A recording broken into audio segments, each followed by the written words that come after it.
You're doing everything right. At least, that's what you think. You skip breakfast. You drink black coffee. You power through hunger. You tell yourself you're disciplined. You feel proud of your willpower. And yet the scale won't move. The belly fat won't budge. Your energy crashes midday. Your workouts feel weaker. By 3 p.m., you're either exhausted or thinking about food nonstop. So you assume one of two things.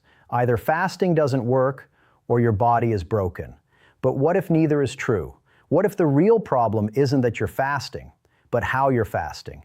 And the mistake is so small, so normalized, you don't even realize you're making it. Today, we're fixing that. Most people think fasting is simple.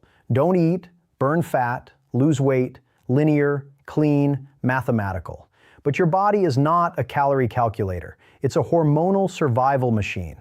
Fat loss during fasting only happens when insulin stays low long enough for your body to switch fuel sources, from circulating glucose to stored fat.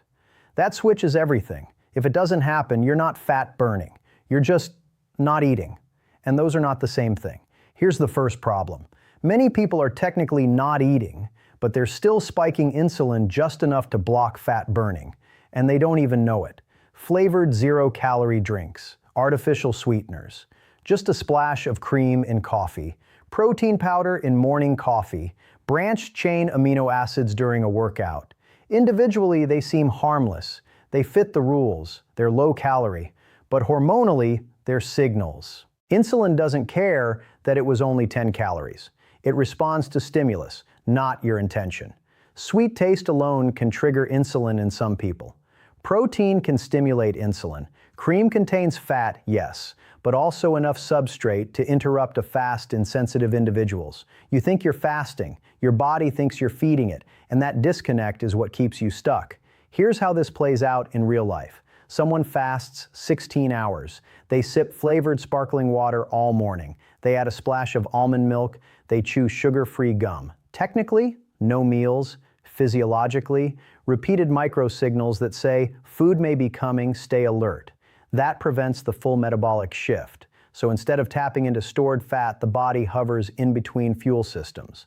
And hovering is inefficient. Clean fasting is boring. Water, black coffee, electrolytes. That's it. If you want the metabolic benefits, you can't constantly flirt with feeding signals.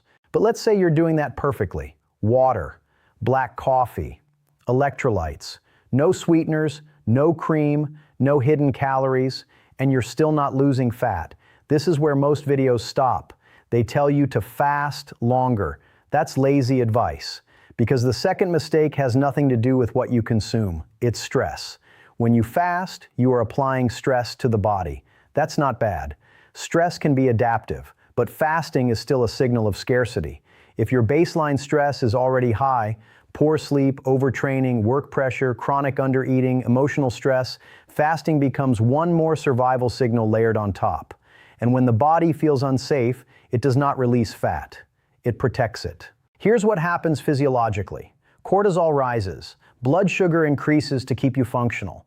Insulin follows to manage that glucose. And now you're fasting harder, but hormonally your body is in defense mode.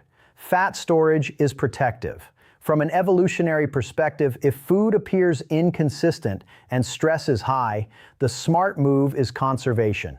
Your body doesn't care about your summer goal. It cares about survival.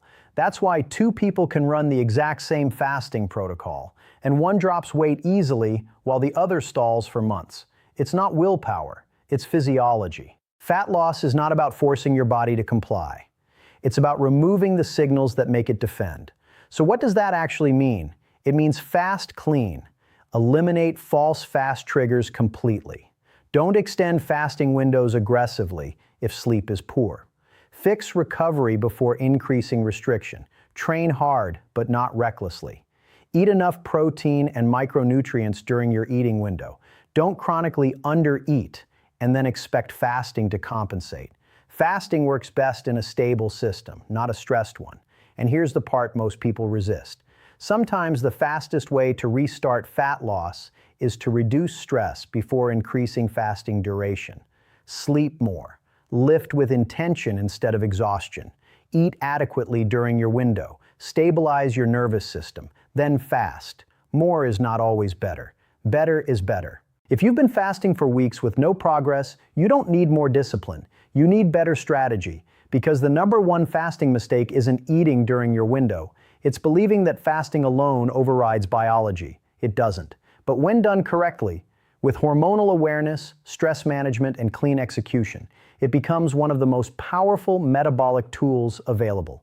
Not magic, not punishment, a tool used properly. If this shifted how you see fasting, subscribe. Next, we're breaking down why longer fasts can actually slow metabolism and who should never do them. Because the biggest fasting mistake isn't eating. It's misunderstanding what your body is trying to protect you from. And once you understand that, everything changes.